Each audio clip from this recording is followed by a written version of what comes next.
आप जंगल में बैठिए और ध्यान में हो जाइए। नाग आपके सामने आकर इकट्ठा हो जाएंगे। विष लेने से मेरे साथ कई चमत्कार हुए हैं, शरीर को युवा बनाने और अपने साथ तमाम चीजें करने के मामले में। ऐसे कुछ विशेष तरह के योगी होते हैं जो अपने साथ ऐसे पहाड़ी बिच्छू रखते हैं। वो बिच्छू का डंक ले लेते हैं। वो बिच्छू का डंक अपने न्यूरोलॉजिकल सिस्टम को बिल्कुल हिला डालने के लिए लेते हैं। जागरूकता की पहुंच कहां पर है उन्हें ये पता चल जाता है। तो आपने बताया कि ये साधन हमारी पहुंच उस चीज तक बनाते हैं जिसे हम कुछ भी कह सकते हैं, जागरूकता या बुद्धिमानी।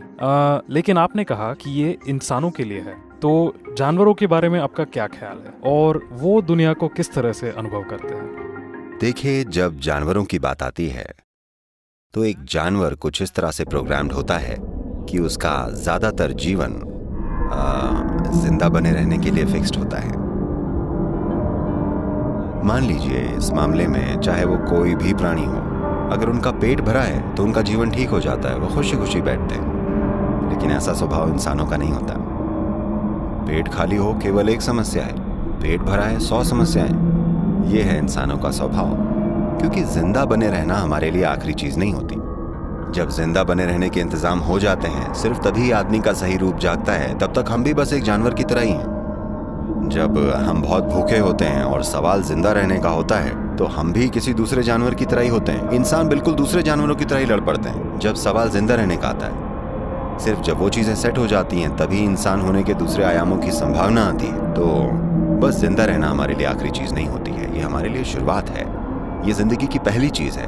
लेकिन बाकी सारे जीवों के लिए जिंदा रहना ही सब कुछ है। लेकिन उनके बीच भी कुछ जीव हैं जिनकी पहुंच काफी ज्यादा है, या कम से कम वो ज्यादा संवेदनशील है। मैं उनकी पहुंच है ऐसा नहीं कहूंगा, लेकिन वो जागरूकता के मामले में ज्यादा संवेदनशील है। जहां भी जागरूकता होती है, कुछ जीव अलग तरीके से बर्ताव करते हैं। In India, in the yogic culture, in the Indian mysticism, everywhere you see there will be a cobra, always. Bharat की योग संस्कृति में, भारतीय रहस्यवाद में आप हर जगह कोबरा देखेंगे, हमेशा। ऐसा इसलिए है क्योंकि हमने हमेशा पाया है कि जहां भी जागरूकता की थोड़ी सी भी पहुंच होती है, इन जीवों को किसी तरह से पता चल जाता है और वो वहां पहुंच जाते हैं। कैसे उन्हें पता चल जाता है? एक चीज है जो मेरा अनुमान है, ये मेरे लिए एक पक्का विज्ञान नहीं है, मैं अंदाजे से कह रहा हूँ, क्योंकि वो पूरी तरह बहरे होते हैं। मुझे लगता है कि वो किसी दूसरे तरीके से बहुत ज्यादा चौकन्ने होते हैं, और वो बहुत बहुत चौकन्ने होते हैं। ये एक तथ्य है जिसको कुछ लोगों ने जांचा है। देखिए, उदाहरण के तौर पर दक्षिण भारत का कोबरा, जिसके कोई कान नहीं होते, सुनने वाला कोई सिस्टम ही नहीं होता, तो इसका पूरा का पूरा शरीर जमीन पर होता है, या कह सकते हैं कि कान जमीन पर लगे होते हैं। तो कैलिफोर्निया में एक भूकंप आने वाला है जो कि 12 घंटे दूर है, यानी कि धरती के लगभग दूसरी ओर है। अगर 2-3 दिनों में कोई भूकंप आने वाला है, तो ये कोबरा एक खास तरह से बर्ताव करना शुरू कर देगा।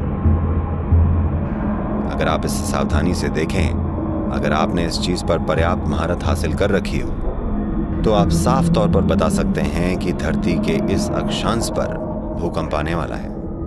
कुछ लोग ऐसे हैं जो सांप को देखकर ये बता सकते हैं ये कैसे बर्ताव करेगा। देखकर वो बता देते हैं कि धरती के किस भाग में इस तरह की हलचल होने वाली है। तो क्योंकि इसको धरती में थोड़े से भी, बहुत छोटे से भी कंपन का इसको पता चल जाता है, तो इस वजह से इसमें विशेष कंपनों के लिए विशेष जागरूकता या संवेदनशीलता होती है। हो सकता है जब कोई उस चीज को छूता है जिसे हम जागरूकता कह रहे हैं, वो सारे कंपन जो आमतौर पर हर कोई हर रोज बाहर निकालता है, यानी उनकी शारीरिक चीजें, मानसिक चीजें, शायद वो कम से कम रह जाती हैं। उन कंपनों की अनुपस्थिति को कोबरा पहचान जाता है। अगर आप बहुत ध्यान में हो जाएं, आप जंगल में बैठें और ध्यान में हो जाएं, कोबरा आपके चारों तरफ इकट्ठा हो जाएंगे। वो आकर आपके पास बैठ जाएंगे जैसे कि वो आपका इंतजार कर रहे हो। ये कितनी ही बार मेरा खुद का अनुभव रह चुका है। और इस परंपरा के कितने ही योगी हमेशा इस चीज को सही बताएंगे, हमेशा, क्योंकि वो किसी इंसान में कंपनों की कमी को भांप जाते हैं। जब कंपन बहुत कम हो जाते हैं या बहुत सूक्ष्म हो जाते हैं, तो वो अपने आप उस तरफ खींचे चले आते हैं। सभी जहरीले जीव जो अपने शरीर में विष बनाते हैं, उन सभी को ये पता चल जाता है। शायद मैं यहां अंदाजा लगा रहा हूं, ये बस एक अनुमान है। देखिए, कुछ जीव हैं जो अपनी क्रमिक विकास की प्रक्रिया के चलते विष बनाते हैं, शायद इसीलिए कि इसका शारीरिक आकार और चीजें कुछ इस तरह की हैं कि बिना घातक विष के ये जिंदा नहीं रह पाता, इसे लगातार खतरा रहता है। तो क्योंकि इसको इतना ज्यादा खतरा महसूस होता है, ये इंसानों के लिए भी सच है। जो हमेशा खतरा महसूस करते हैं वो अपने साथ हमेशा ढेर सारा जहर लेकर घूमते हैं। तो इंसानों के बर्ताव को देखकर मैं बस अंदाजा लगा रहा हूं। हो सकता है कि क्रमिक विकास में, क्योंकि इनके पास हाथ पैर नहीं है, मान लीजिए सांपों के हाथ पैर नहीं है, उनमें वो काबिलियत नहीं है जो बाकी जीवों में है, तो उन्होंने समय के दौरान जहर विकसित कर लिया होगा, वरना वो जिंदा नहीं रह पाते।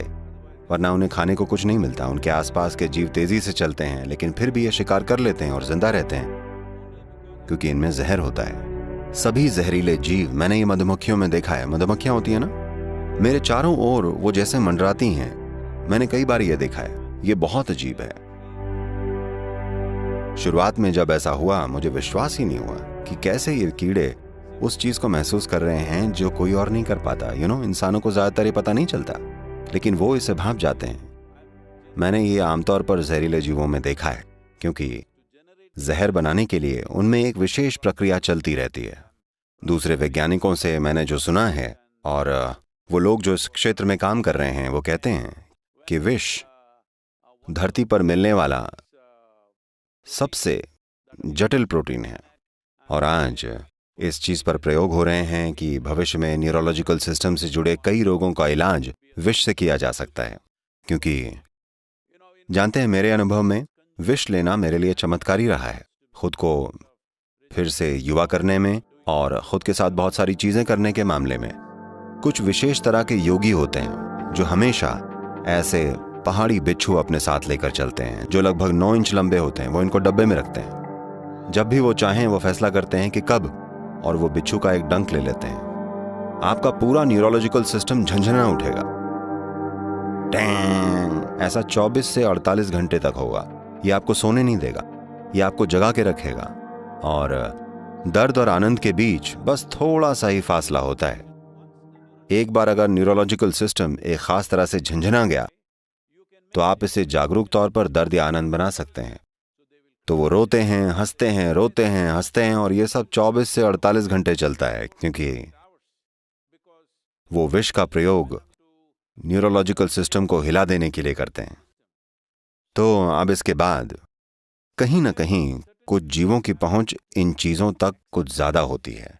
उनकी पहुंच भले ही जागरूकता तक न हो, लेकिन जहां कोई जागरूकता तक पहुंचा है, वो उसे महसूस कर लेते हैं। मेरी अपनी समझ में, या मैं कहूंगा मेरे अनुमान से, वो ये है कि वो इन जीवों को या उन चीजों को पहचान लेते हैं जिनमें कंपन बहुत कम होता है।